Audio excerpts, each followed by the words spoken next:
दिन का कितना कमा लेते हो? अपनी गाड़ी ने भाई, नौकरी करता हूँ, 15,000 बन जाता महीने का। यानी हर दिन का 500। हाँ। और मालिक कितना कमा लेता है इस टैक्सी से? मोटी रकम ही कमाता होगा भाई, पता नहीं कितने कमाता है। फिर भी कोई अंदाजा तो होगा। अभी यार 15,000 रुपये मुझे देता है वो, 20,000 पकड़ लो तुम पेट्रोल और मेंटेनेंस का। अब आदमी 35,000 रुपये खर्च कर रहा है तो 35-40 तो बचता ही होगा उसको ऊपर से। 40,000 का प्रॉफिट? हाँ भाई, इतना तो बनता ही होगा। नहीं गाड़ी खरीद के धंधे में लगाना क्या फायदा है ना? तुम क्यों पूछ रहे हो? नहीं, बस ऐसे ही। तब उस दिन तो कुछ नहीं बताया उसे, पर कुछ दिन बाद फोन करके गैराज में बुलाया।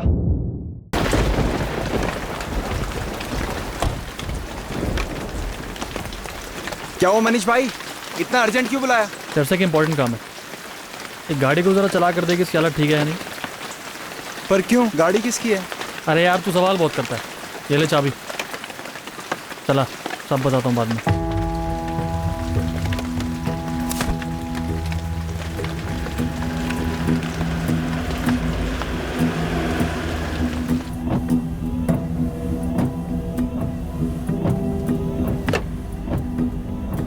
गाड़ी की कंडीशन सही है? हाँ भाई, गाड़ी एकदम सही है, पर मामला क्या है? कुछ नहीं, गाड़ी को खरीद कर कैब कंपनी में लगाने की सोच रहा हूँ। क्या बोलता है, सही रहेगा?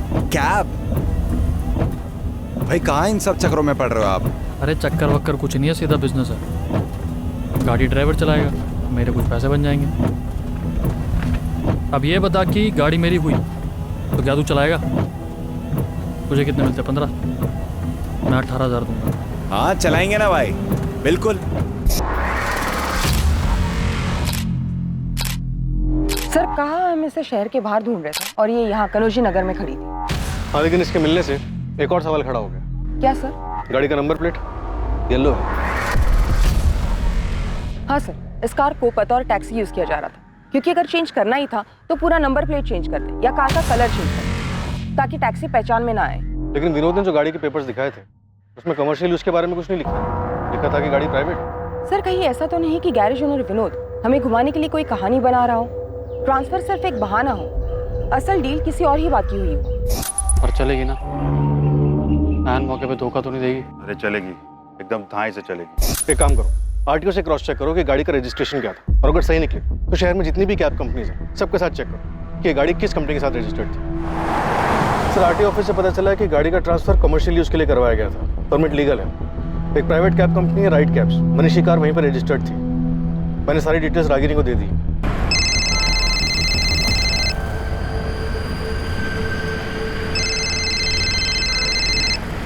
इस कार का ओनर मनीष सोलंकी वांटेड है। इसकी कार आपके कंपनी में कब से रजिस्टर्ड है? मैडम जनवरी 2019 से रजिस्टर्ड थी, पर इसकी लास्ट एंट्री 20 मार्च 2019 की है। मतलब कि इस गाड़ी का अकाउंट 20 मार्च 2019 के बाद लॉगिन नहीं हुआ, यानी कि इस गाड़ी ने 20 मार्च 2019 के बाद कोई सवारी नहीं उठाई। अच्छा, और इस कैब का रजिस्टर्ड ड्राइवर कौन था? एक मिनट मैम, ध्रुव साहू।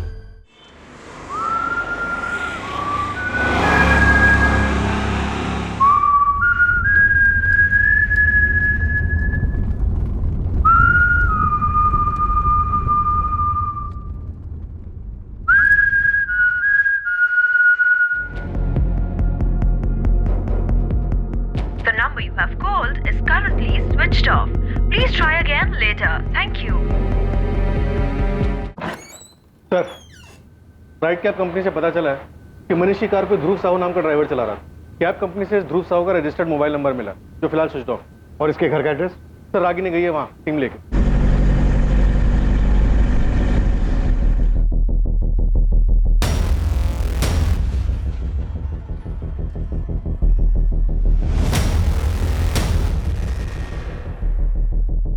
क्या सोनू, कोई खबर लाया या फ्री की चाय पीने आया? क्या साहब अब भी, पर इस बार ऐसी खबर लाया हो कि आप खुद चाय के लिए पूछोगे। फिर इस ध्रुव का नंबर भी ट्रैकिंग पे डाल दिया, जैसे ऑन होगा वैसे इसकी लोकेशन पता चल।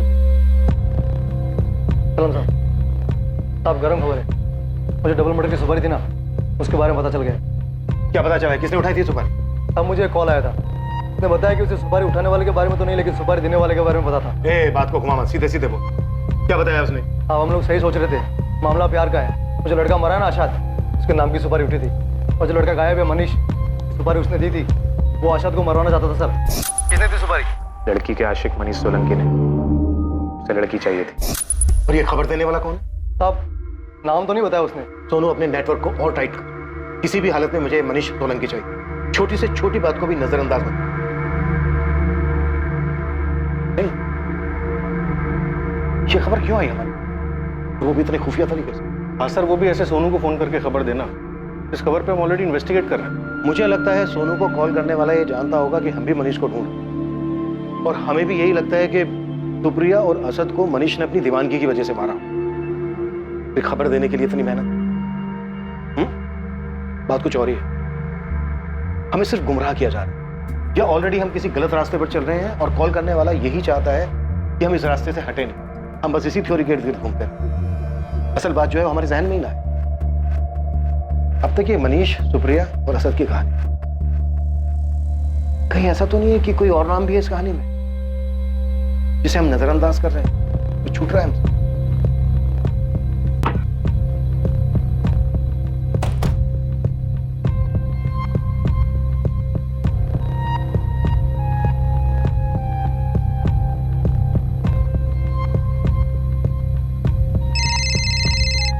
हाँ रागिनी, सर, इस ध्रुव के घर पे तो ताला लगा हुआ है। लगता है उससे पुलिस आने की खबर मिल गई होगी। कल रात तक तो उसका फोन चालू था, लेकिन आज सुबह से बंद है। लेकिन ये ध्रुव हमसे भाग क्यों रहा है? हो सकता है ये मनीष के साथ मिला हुआ हो और उसी के साथ भाग रहा हो। रागिनी, एक काम करो, आसपास पता करो ध्रुव के बारे में। मनीष की गाड़ी तो काम पे जा नहीं रही थी, तो इस बीच ये ध्रुव कहाँ था, क्या कर रहा था? Yes sir.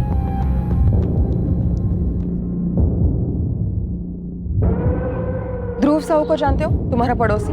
जी मैडम, क्या हुआ? इस वक्त कहाँ मिलेगा, कुछ पता है? मैडम, इस वक्त तो वो काम पर होगा। कहाँ काम करता है? ध्रुव ड्राइवर है, पास में पीके एंटी ट्रेवल एजेंसी है, तो उनके लिए गाड़ी चलाता है। ध्रुव साहू कहाँ मिलेगा? ध्रुव? क्यों, क्या हुआ मैडम? उसने कुछ किया है क्या? यही तो पता करना। ध्रुव कहाँ है? जी, परसों रात को एक सवारी को लेकर मुंबई गया था। वैसे तो आज सुबह तक उसे वापस आ जाना चाहिए था, पर जब मैंने उसे फोन किया तो उसका फोन ऑफ था। मुझे लगा थोड़ी देर में आ जाएगा। उसके जाने के बाद कोई कांटेक्ट, कोई फोन वगैरह? नहीं मैडम, सवारी को छोड़ने के बाद उसने कल सुबह मुझे फोन करके बताया था। उसके बाद से कोई बात नहीं हुई और मेरे भी दिमाग से निकल गया। पर मैडम, आप लोग उसे ढूंढ क्यों रहे हो? ध्रुव परसों रात मुंबई के लिए निकला था, उसके बाद उसका कुछ भी पता नहीं। वो टूर्स एंड ट्रैवल्स के ओनर अभय ने ध्रुव से आखिरी बार बात कल सुबह की थी। इसकी कॉल डिटेल्स रिपोर्ट क्या कहती है? सर, ध्रुव की लास्ट लोकेशन मुंबई में जोगेश्वरी एरिया थी, दोपहर 12 बजे तक। उसके बाद उसका फोन स्विच ऑफ है। अगर ध्रुव अपने क्लाइंट को लेकर मुंबई गया था, तो इसका मतलब साफ है कि मनीष ध्रुव के साथ तो नहीं है। लेकिन अभी तक मनीष और टैक्सी के बीच का मिसिंग लिंक ये ध्रुव ही है। इस ध्रुव का हमारे लिए मिलना बहुत जरूरी है।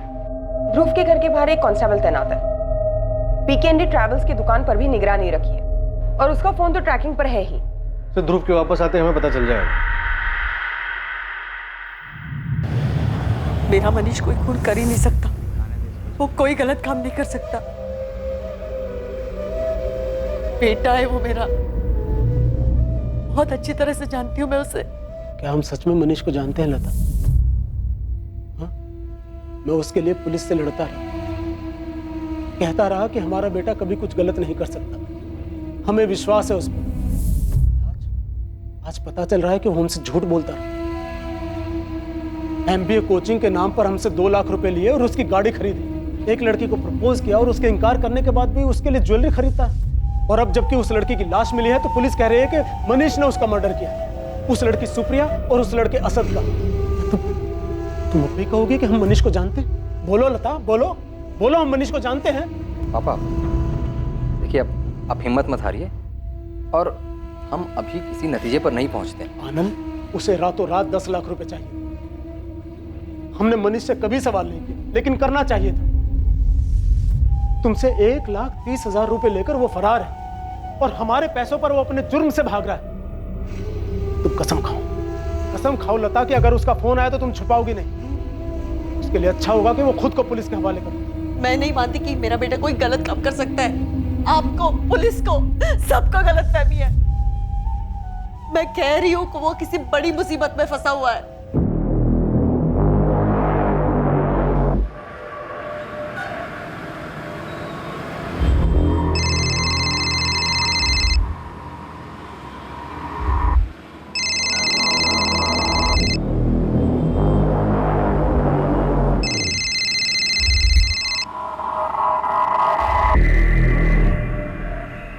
हेलो। हाँ फोन बंद था, चार्ज किया तो ऑन किया अभी। पुलिस? हाँ अहमदाबाद के बाहर ही हूँ।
इंस्पेक्टर साहब हैं, मुझे मिलना हो। आप कौन? मैं ध्रुव साहू। शायद मुझे ढूंढ रहे हैं। साहब मैं मुंबई से लौट रहा था, मेरी रास्ते में गाड़ी खराब हो गई। रात बहुत थी, सुबह तक इंतजार करना पड़ा। फिर कैसे भी करके कोई मैकेनिक ढूंढा, गाड़ी ठीक करवाई। पूरा दिन निकल गया मेरा। फोन की चार्जिंग खत्म हो गई थी। मैकेनिक के पास फोन चार्ज किया तो अबे भाई का फोन आया। वो बोलने लगे कि आप लोग ढूंढ रहे हैं मुझे। सीधी गाड़ी खड़ी करी मैं और यहाँ पर आ गया आपके पास। तेरी गाड़ी सच में खराब हो गई थी या फिर भागने की फिराक में था? साहब मैं क्यों भागने लगा, गाड़ी सच में खराब हो गई थी। नहीं तो मैं सुबह पहुंच जाता यहाँ पर अहमदाबाद में। और साहब हुआ क्या है, मुझे क्यों ढूंढ रहे थे आप? मनीष सोलंकी कहाँ है ध्रुव? क्या हुआ? क्यों गया? सब पता है हमें, मार्च तक गाड़ी चला रहा था तू उसकी। हाँ साहब मैं मनीष की गाड़ी चला रहा था, पर जैसा कि आपने बोला मार्च तक, उसके बाद मुझे नहीं पता वो कहाँ पर है। आखिरी बार कब मिला था मनीष से? कुछ 3 महीने पहले, जब मैं गाड़ी खड़ी करने गया था उसके यहाँ पर। जान पहचान कैसे हुई थी तेरी उसके साथ? साहब वो मेरे पुराने ऑफिस के पास रहता था, जहाँ पर मैं गाड़ी चलाता था पहले। पीकेएनडी एजेंसी? नहीं साहब, माँ जर्नी ट्रेवल्स। वो वहीं पर ही आता था गाड़ी भाड़े पे लेने के लिए। तभी हमारी बातचीत होने लगी, जान पहचान हो गई थोड़ी सी।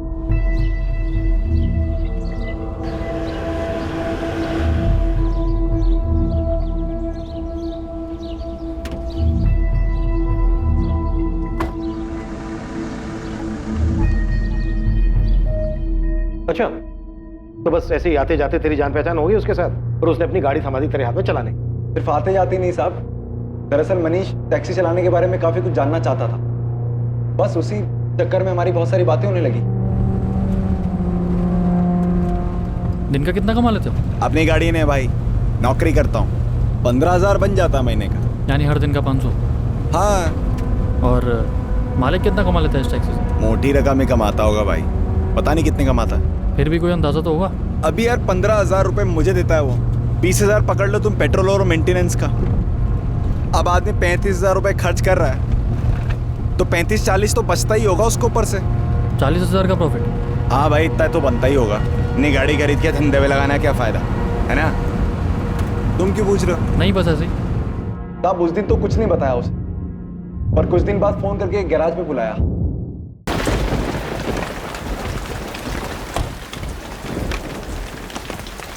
क्या हुआ मनीष भाई, इतना अर्जेंट क्यों बुलाया?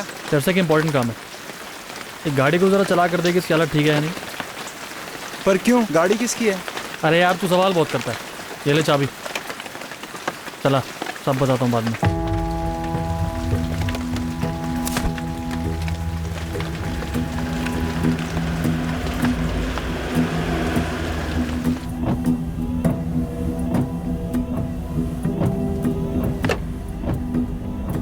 गाड़ी की कंडीशन सही है? हाँ भाई गाड़ी एकदम सही है, पर मामला क्या है? कुछ नहीं, गाड़ी को खरीद कर कैब कंपनी में लगाने की सोच रहा हूँ। क्या बोलता है, सही रहेगा? कैब?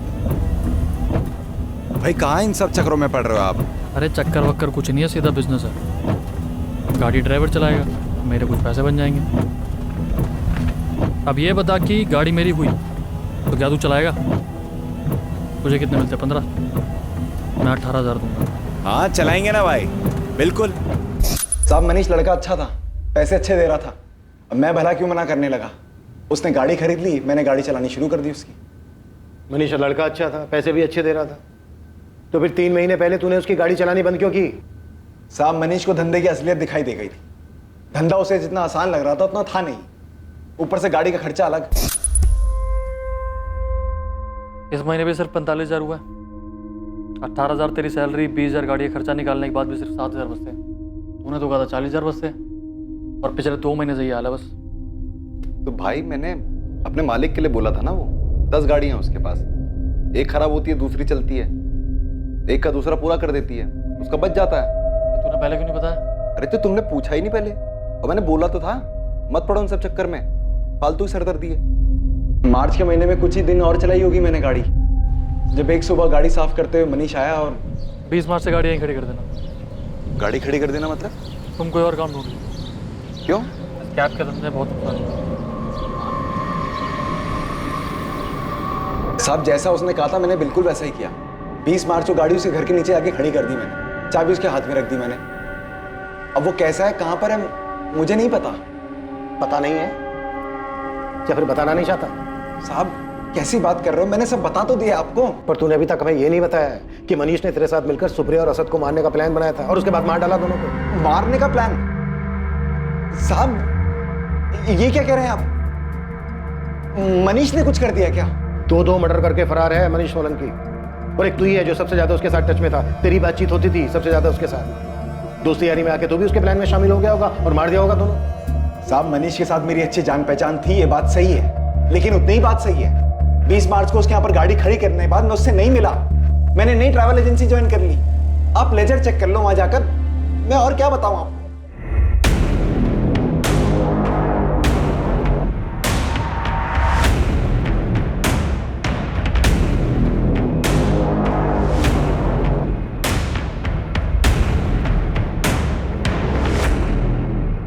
ये केस दिन पे दिन घूमते जा रहा है, इसका कोई एंड ही समझ नहीं आ रहा। सर अभी तक तो ऐसा लग रहा था ये सब कुछ मनीष का किया था। उसी ने असद को मारने की सुपारी निकलवाई और उसके बाद अपने घर वालों से जितने पैसे हो सके वो लेकर फरार हो गए। अगर सुपारी निकली तो किसी ने तो उठाई हो। हम ऐसी चोरी पे काम नहीं कर सकते, पुख्ता चाहिए हमें। सिंह, सोनू और बाकी खबरियों को बोलो कि मुझे जल्द से जल्द सुपारी उठाने वाले का नाम चाहिए।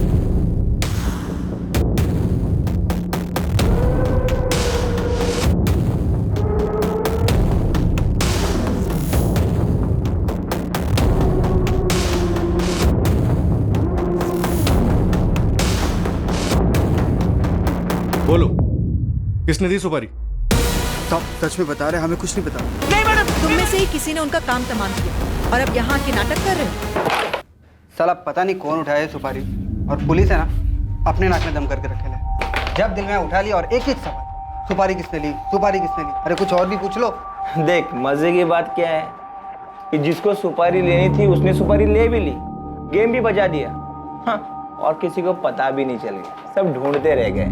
साले तू तो ऐसा बोला जैसे तेरे को सब मालूम है। हाँ देख अब हवा में बात नहीं करते, सुपारी राजू रंगीला ने उठाई थी। देख तू मुंह बंद रखना, अगर उसको पता चल गया ना तो तेरी निकाल देगा वो 100-200 में सुपारी।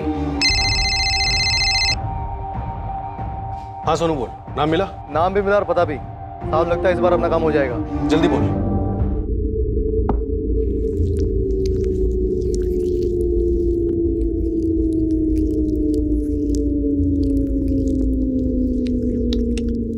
अबे पिंटू, यहाँ लड़की लोग के माफिक धीरे धीरे हाथ चला रहा है, थोड़ा दम लगा। खाना वाना खाया कि नहीं तूने? अबे रुक क्यों गया? साफ सुन गया क्या तेरे को? ए रंगीले, पिंटू को छोड़, चल हमारे साथ जेल, तेरी मालिश का इंतजाम करके रखा है। सब बात क्या हुआ? अरे साहब मैं सच बता रहा हूँ, मुझे सुपारी के लिए बोला था पर मैंने सुपारी नहीं उठाई। तूने कहा और हमने मान लिया। सुपारी उठाने में तो नंबर 1 है। तुझे लगता है तेरी इस कहानी पे भरोसा कर लेंगे हम? साहब मेरी बात तो सुनो, मैंने सुपारी के लिए मना किया क्योंकि पैसा बहुत कम था। मर्डर तो हुए, अगर सुपारी तूने नहीं उठाई तो फिर किसने उठाई? अब मुझे क्या पता, पर मैंने कुछ नहीं किया। अरे जिससे सुपारी दी थी उससे पूछो ना आप। मनीष सोलंकी, यही नाम है ना उसका? पता नहीं साहब, नाम तो मैंने ये पहली बार सुना। साले नाटक करता है। कहाँ छुपा है मनीष? साहब मैं सच बता रहा हूँ, मुझे किसी मनीष सोलंकी ने सुपारी नहीं दी। तो फिर किसने दी? ये साला मनीष खुद तो निकल गया, हमें फंसा गया। हाँ यार, बस एक बार हाथ आ जाए तो बताता उसे। चुप कर, यह जान पे बनी हुई है, दीवारों के भी कान होते हैं। पता नहीं किस बात पर कब पुलिस फिर से उठा के ले जाए।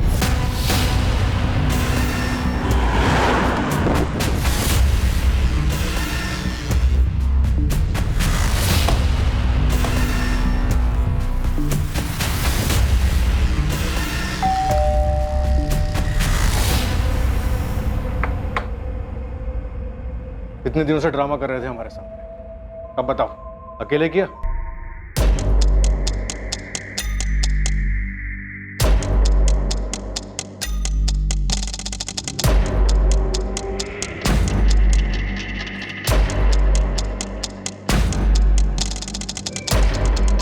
हाँ साहब, यही है।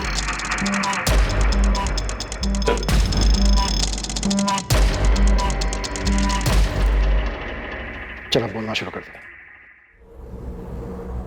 अगर तेरे इस ड्रामे की वजह से मेरा सर घूम गया ना, तो बेटा बोलने के लायक नहीं बचेगा तू। सुप्रिया ने हमारे परिवार की नाक काटने की ठान ली थी, इसलिए उसे मारने के अलावा मेरे पास और कोई चारा नहीं था। और उसका जुर्म यह था कि उसका एक लड़के के साथ अफेयर था, किसी दूसरे धर्म के लड़के के साथ अफेयर था, इसलिए मरवा दिया दोनों को। चल बैठ। अब बता क्या क्या हुआ था डिटेल में, सब कुछ। छुट्टियों में सुप्रिया राजकोट आई हुई थी, और फिर एक दिन सुप्रिया अपना फोन देना था, फोन की बैटरी खराब हो गई है, चार्ज ही नहीं हो रहा।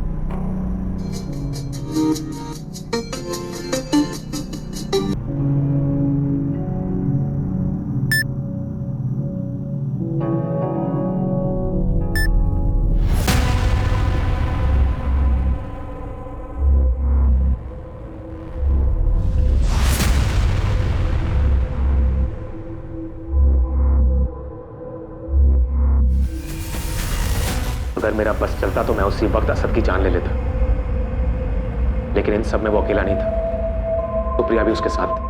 मैं कुछ भी बोलता या कुछ भी करता तो सारी बात बिगड़ जाती, बदनामी होती, लोगों को पता चलता। इसलिए मैंने चुप ही रहना सही समझा। आखिर गलती तो मेरी बहन की थी ना। सुप्रिया,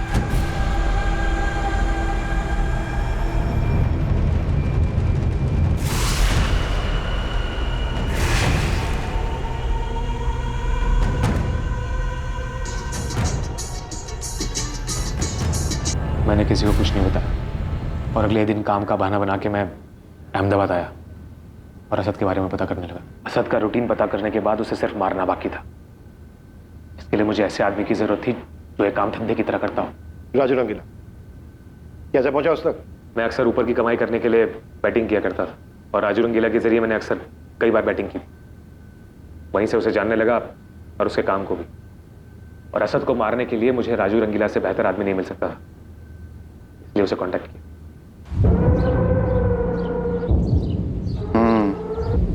1 लाख लगेगा, लास्ट तक किसी को नहीं मिलेगी। भाई मेरे पास सिर्फ 50,000 रुपए। ए, क्या मच्छी मार्केट आया जो मोल भाव कर रहा है? 1 लाख मतलब 1 लाख, उससे नीचे 1 रुपया नहीं। करना है तो बोल, वरना निकल यहाँ से।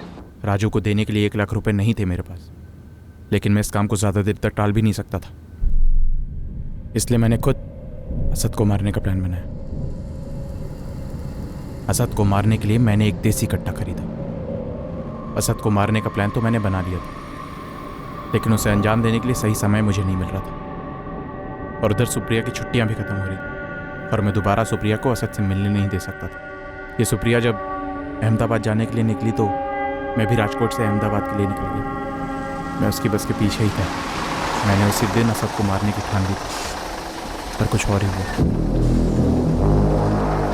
जब मैंने सुप्रिया को अहमदाबाद पहुंचने से पहले ही बीच रास्ते में उतरते हुए देखा, मुझे पहले तो कुछ समझ नहीं आया, पर फिर मेरी नज़र असद पर पड़ी, जो कि शायद उसे लेने आया था, और सुप्रिया असद के साथ हाईवे से अंदर जंगल की तरफ चली गई। मैं भी गाड़ी साइड में लगा के उनके पीछे गया, जहां वो दोनों क्या वो दोनों? जरा से भी शर्म नहीं बची थी उन दोनों। वो दोनों जंगल में ही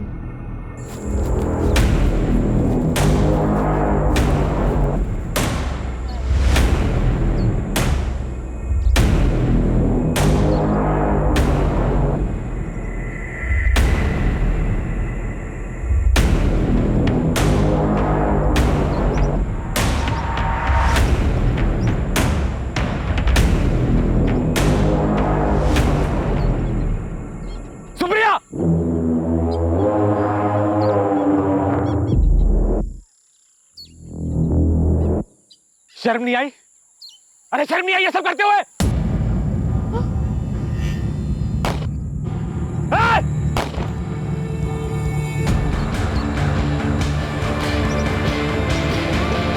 उन दोनों को मारने के बाद मैंने कट्टा और उन दोनों के मोबाइल नहर में फेंक दिए और राजकोट आ गया। और फिर घर आके ऐसे ड्रामा किया जैसे कुछ हुआ ही नहीं। सुप्रिया को मारने का प्लान पहले से था या फिर गलती से मारी गई? असद को मारने के बाद मैं सुप्रिया को भी मार डालता, क्योंकि मैं सुप्रिया को अच्छी तरह से जानता था। बहुत जिद्दी थी वो। मैं उसे कितना भी समझाता लेकिन वो असद को नहीं भूल पाती, बात का पतंगड़ बनाती, और जिस बात को मैं दबाना चाहता था वो उस बात को सारे जहान में गा देती। और अगर मैं दोनों को नहीं मारता तो मैं अपने पिताजी को अच्छी तरह जानता हूँ। सुप्रिया उनकी कमजोरी थी, वो कुछ भी करके पिताजी को मना लेती और उसके बाद हमारा समाज में उठना बैठना सब बंद हो जाता। ये सबसे मनीष का क्या ताल्लुक है? पता नहीं, उसे तो मैं जानता भी नहीं था। वो तो जब आप लोगों ने कहा कि मनीष और सुप्रिया का कुछ चल रहा है तो मैं भी वही खेल खेलने लगा। मैंने भी कहा कि हाँ, मनीष ने ही सुप्रिया को मारा। इसीलिए तूने हमारे खबरी को फोन किया हमें गुमराह करने के? किसने दी सुपारी? लड़की के आशिक मनीष सोलंकी। उसे लड़की चाहिए थी, जैसा मैं चाहता था वैसा ही हो। पुलिस का शक मनीष पे और ज्यादा बढ़ गया। तेरी इसी होशियारी ने हमें तुझ तक पहुंचाया। सुपारी किलर को ढूंढते हुए हम राजू रंगीला तक पहुंचे और उसके जरिए तुझ तक। क्या कहा था तूने? कि तेरी बहन सुप्रिया ने तेरे परिवार की इज्जत मिट्टी में मिला दी थी। ये जो दो खून किए तूने, क्या लगता है तुझे कि तूने अपने परिवार का नाम बहुत रोशन कर दिया? बहुत ही घटिया सोच है तेरी, विकृत। तेरे जैसे लोगों को तो जेल में ही होना चाहिए। साला तुम जैसे लोगों को समाज में सही तरीके से रहना आता ही नहीं।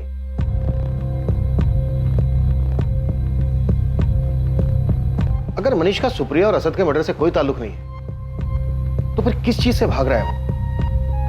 उसका 10 लाख रुपए मांगना, झूठ बोलना, अलग अलग एटीएम से पैसे निकालना, आखिर किस कांड में फंसा हुआ है? सर, मनीष की फैमिली की माने तो मनीष आरोपी नहीं, विक्टिम है। हमें इस केस को एक अलग नजरिए से देखना होगा। मनीष से जुड़ी हुई एक एक डिटेल्स बारीकी से पढ़ो, एक एक छोटी छोटी चीज। कोई ना कोई सबूत, कुछ ना कुछ तो ऐसा है जो हमसे छूट रहा है।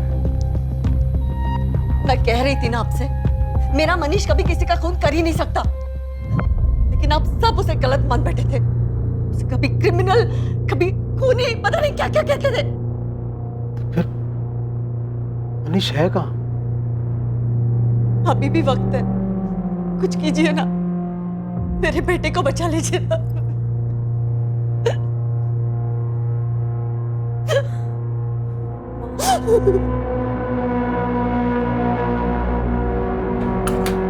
सर, 4 जून की शाम तक मनीष का फोन लोकेशन उसका रूम में था और उसके बाद उसका फोन यहाँ भोपाल में दिखा, जहाँ वो देर रात तक ऑन रहा, जहाँ से उसने अपने माँ बाप, अपनी दीदी, जीजा, अपने दोनों दोस्त सलील और वैभव इन सबको कॉल्स किया। और सुबह तकरीबन 4 बजे उसका फोन स्विच ऑफ हो जाता है और फिर उसके अगले 2 दिन यानी 5 और 6 जून को उसका फोन ऑन ऑफ होता रहता है। सर, यही तो अजीब बात है। 4 से 6 जून के बीच फोन की लोकेशन बोपली थी। वो कहीं पर भी गया हो, आता तो यहीं पर आता। उसका फोन भी स्विच ऑफ इसी एरिया में हुआ। उसका लास्ट लोकेशन भी बोपली था। मनीष यहाँ भोपाल में कर क्या रहा था? मनीष के माँ बाप और उसके दोस्तों का तो यही कहना है कि इस एरिया में उसकी जान पहचान का कोई नहीं था। सर, एक और अजीब बात। क्या? जिन 4 एटीएम से पैसे निकाले गए थे, यानी 5 जून को ओधव और कालूपुर और 6 जून को चांदखेड़ा और जुहापुर, और हर दिन start end end point Bhopal ही है। ये चारों एटीएम्स भोपाल से काफी दूर है। भोपाल से उसके आसपास के इलाकों में भी कई एटीएम्स हैं। तो फिर उसे भोपाल से इतनी दूर जाकर पैसे निकालने की क्या जरूरत है? सर, हो सकता है मनीष किसी और की नजरों से बचना चाह रहा। हाँ, लेकिन मुझे लगता है कि इन चारों एटीएम की लोकेशन हमारा ध्यान भटकाने के लिए चाहिए, ताकि हमारा ध्यान इन एटीएम की लोकेशंस पर रहे और मेन लोकेशन भोपाल पर हमारा ध्यान ही ना जाए। एग्जैक्टली। मुझे लगता है कि मनीष यहाँ भोपाल में ही बैठ के गेम खेल रहा था। इस केस को लेकर हमें जो भी मिलेगा वो यही मिलेगा। लेकिन सर, भोपाल तो काफी बड़ा इलाका, वहां पे कुछ ढूंढना ऐसा है जैसे कि भूसे में सुई को ढूंढना। काम मुश्किल तो है, लेकिन इस केस की गुत्थी यहीं सुलझेगी। यहाँ जरूर कुछ ऐसा है जो इस केस के लिए है।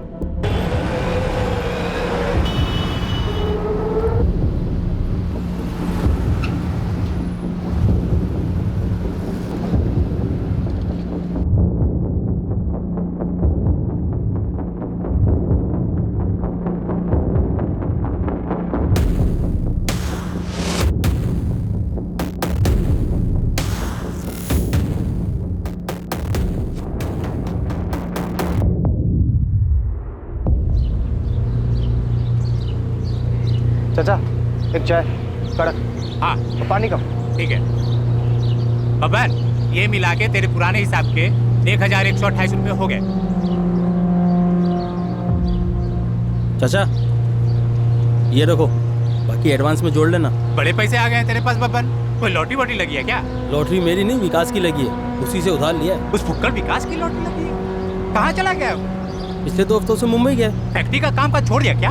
वो सब तो पता नहीं, पर हाँ उसके हाथ में गहरी चोट लगी, मजबूरन छुट्टी देनी पड़ी मालिक को। उस फटीचर विकास की तो नसीब ही खुल गई, लॉटरी भी लग गई और छुट्टी भी मिल गई। साहब यही भोपाल इलाके में रहता है, मैंने पता किया। कल तक तो उसको खाने के लाले थे, अब आज काम धंधा छोड़कर मुंबई में घूम रहा है विकास। और उसके इलाके में लोग बता रहे हैं कि एक महंगा वाला टीवी भी लिया है। उसकी औकात नहीं है साहब ये सब करने की। भोपाल में एक फैक्ट्री में काम करता है, वहाँ पता किया तो पता चला कि काम पर ही नहीं आ रहे। कुछ चोट वोट लगी उसको 4-5 तारीख के आसपास। इस विकास का मनीष से क्या कनेक्शन है? ये तो पता नहीं है सर। मनीष गायब हुआ 4 तारीख को और उसी के आसपास ही विकास भी बाहर, ऊपर से लॉटरी भी लगी। अंधेरे में तीर है साहब, अब याद देख लो कि ये तीर आपके निशाने पर है या नहीं। इस विकास का नंबर दे मुझे। सर विकास का फोन फिलहाल अनरीचेबल है, लेकिन उसका फोन लोकेशन रिकॉर्ड एक इंटरेस्टिंग कहानी बता रहा है। सर विकास का फोन 4 से 6 जून के बीच भोपाल में था। इतना ही नहीं सर, जब मनीष का फोन लोकेशन ओधव, जुआपुरा, कालूपुरा और चांदखेड़ा के एटीएम के पास था, इस विकास का भी सेम था, ठीक उस टाइम पर जब एटीएम से पैसे निकाले। इसका मतलब ये भी हो सकता है कि मनीष की जगह पर विकास गया हो पैसे निकालने एटीएम से, या फिर ये विकास भी मनीष के साथ हो। सर खबरी राजन के हिसाब से इस विकास की कदकाठी मनीष से काफी मिलती, लेकिन सर हमारे काम की बात ये नंबर, इस नंबर पे विकास रेगुलर टच में था। ये बहुत शातिर समझता है अपने आप। ये शुरू से ही मनीष के करीब था, अब मनीष तक हमें यही पहुंचाएगा। उठा गिलास साले को।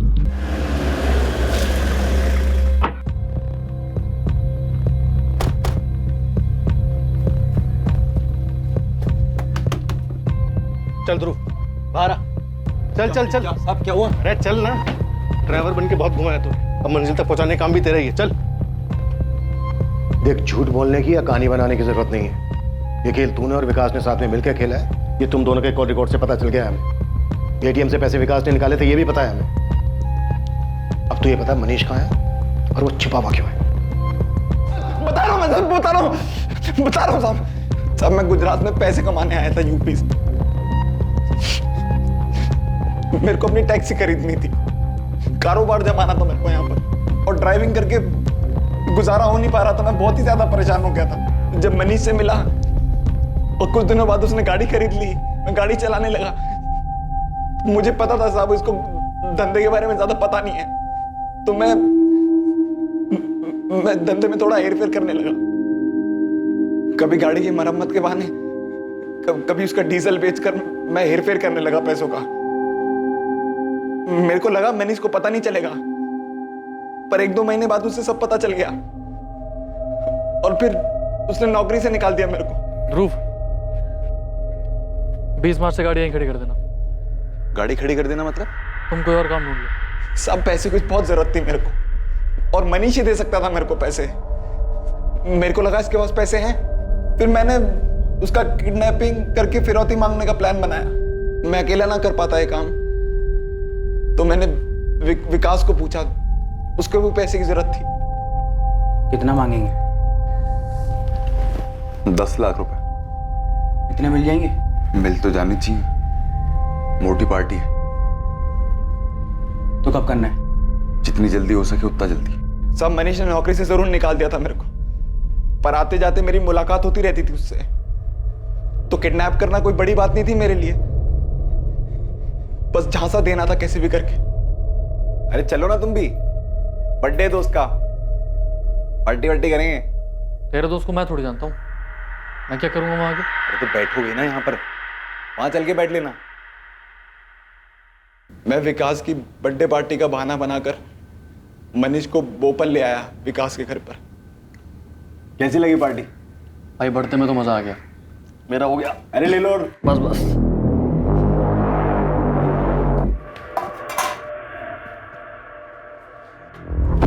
क्या कर रहा है? क्या लगा? प्रूफ क्या है ये? घर फोन कर अपने, 10 लाख मंगा। चल 10 लाख?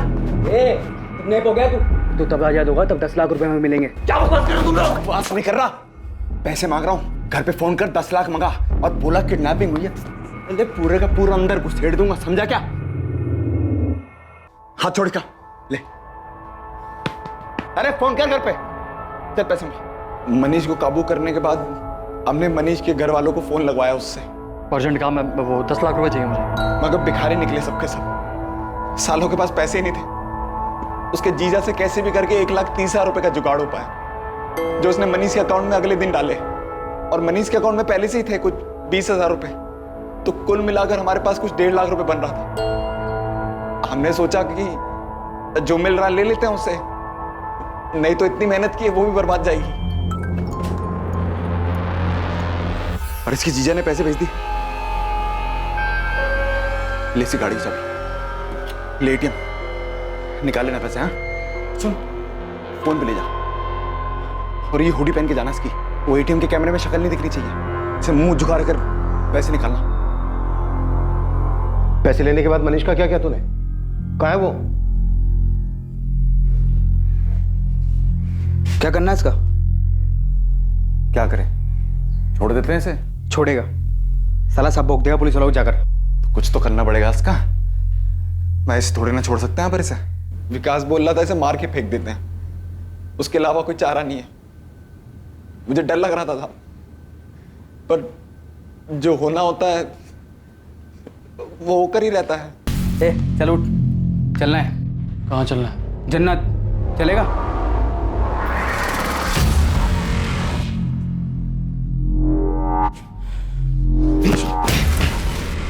साले, मेरे साथ धोखा किया तुम लोगों ने। चाकू फेंक। अब तुम्हें पता लगा किससे पंगा लिया तूने। मनीष भाई चाकू फेंक दो, लग जाएगा, हम तो छोड़ने वाले तुमको भी। झूठ मत बोल कमीने, झूठ मत बोल।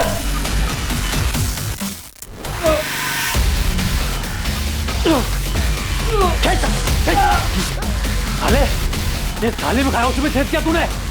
भुगतोगे साले, भुगतोगे तुम। भाई चाकू फेंक दो।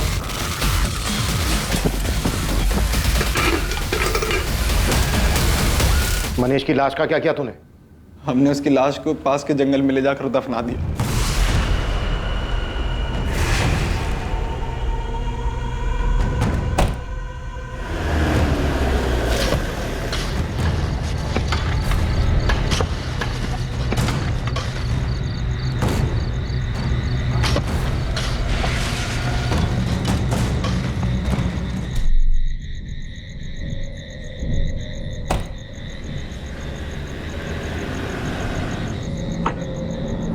मनीष की कार को एक सुनसान जगह पर पार्क करके निकल गए। मनीष से जो 1.5 लाख रुपए मिले वो हमने आपस में बांट लिए। अगर मेरे को पता होता ना कि मनीष के पास पैसा नहीं, मैं कभी नहीं करता साहब ये। सच बता रहा हूँ साहब, गलती से हो गई। तेरी इस लालच की वजह से एक नौजवान लड़के की जान चली गई, और वो भी उसकी जिसने नौकरी दी थी तुझे, भरोसा करता था तुझ पर। और तू ये गलतफहमी का नाटक कर रहा है। अगर मनीष की जगह कोई और होता ना उसके साथ में तू यही करता, क्योंकि तेरी फितरत में ही धोखा है। तेरे जैसे लोगों की वजह से लोगों का इंसानियत में से भरोसा उठ गया है।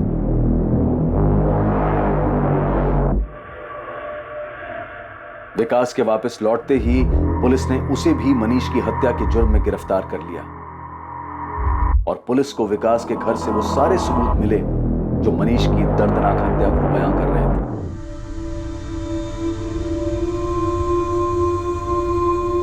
जहां एक तरफ मनीष के परिवार वालों को यह स्वीकार करने में बहुत मुश्किल हो रही थी कि किसी और के लालच के अंधेपन की वजह से उनके बेटे की हत्या कर दी गई थी, वहीं किशोर को यह यकीन ही नहीं हो पा रहा था कि उनके अपने बेटे सतीश के अंदर भरे जहर की वजह से उनकी बेटी सुप्रिया उनसे दूर हो गई। और तीसरी ओर सतीश की दकियानूसी सोच के कारण असद के परिवार ने अपनी इकलौती उम्मीद, अपना बेटा खो दिया था।